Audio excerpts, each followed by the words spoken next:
ମୋ ନାଁ ମାନ ଗୋବିନ୍ଦ ମହାପାତ୍ର। ମୋ ବାପା ଗଢୁଥିଲା ନନ୍ଦ, ବୋଉ ବିକୁଥିଲା କନ୍ଦ। ମହାମାରୀ ଦୁର୍ଯ୍ୟୋଧନ ଯୋଉ ତିଥିରେ ଜନ୍ମ ହେଇଥିଲା, ସେ ତିଥିରେ ମୋର ବି ଜନ୍ମ। ସେଥିପାଇଁ ମୋ ବୋଉ ମୋ ନାଁ ରଖିଥିଲା ମାନ ଗୋବିନ୍ଦ ମହାପାତ୍ର।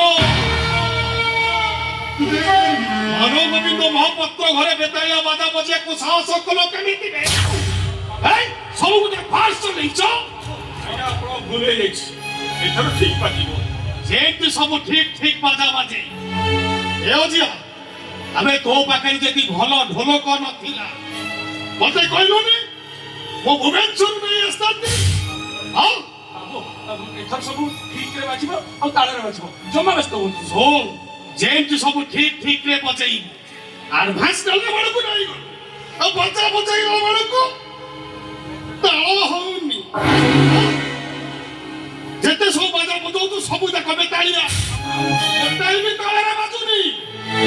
ଲୋକମାନେ ଶୁଣୁଛନ୍ତି, ଅଶୁଭ ବାଜା ଶୁଣିଲେ ଲୋକମାନଙ୍କର ଆୟୁଷ କମିଯାଏ। ଏ କଥାଟା କଣ ତମକୁ ବୁଝେଇବାକୁ ପଡିବ? ଆଉ ଏମିତି ଭୁଲ ହବନି, ଦୟା କରନ୍ତୁ।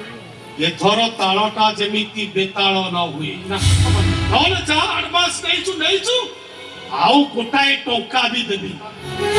ଏଠି ସେମିତି ବଜେଇ ବଜେଇ ଯିବ, ମନେ ରଖିଦେବୁ।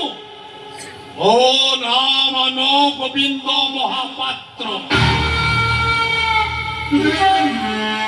ମୋ ବାପା ଗଢୁଥିଲା ନନ୍ଦ, ବୋଉ ବିକୁଥିଲା କନ୍ଦ। ମହାମାରୀ ଦୁର୍ଯ୍ୟୋଧନ ଯୋଉ ତିଥିରେ ଜନ୍ମ ହେଇଥିଲା, ସେ ତିଥିରେ ବି ମୋର ଜନ୍ମ।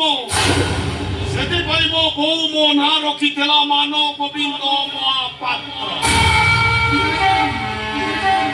ମାଇକି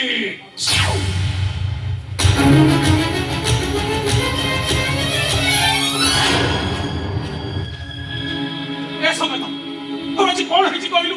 ଜମା ତାଳରେ ବୁଝେଇ ପାରୁନୁ। ଆରେ କଣ ହେଇଛି ମତେ କହୁନୁ କାହିଁକି? କେମିତି ବଜେଇବି? କେମିତି ବଜେଇବି ତୁ କହୁନୁ? ସାନ ଭାଇର ବାହାଘର, ବଡ ଭାଇ ଢୋଲିଆ। ଏ ସଙ୍ଗାତ, କଥାଟାକୁ ଟିକେ ଭଲ ଭାବେ ଚିନ୍ତା କର। କଣ ଚିନ୍ତା କର ଭଲ ଭାବରେ। এই সঙ্গাত, তু কইলু সত কহ, তু যেতବେଳେ ବାହାଘର କଲଟା ଧରିଲୁ, ସେତେବେଳେ କଣ ତୁ ଜାଣିଲୁ ତୁ ଏ ମୋ ସାନ ଭାଇ ରଜତର ବାହାଘର ବୋଲି?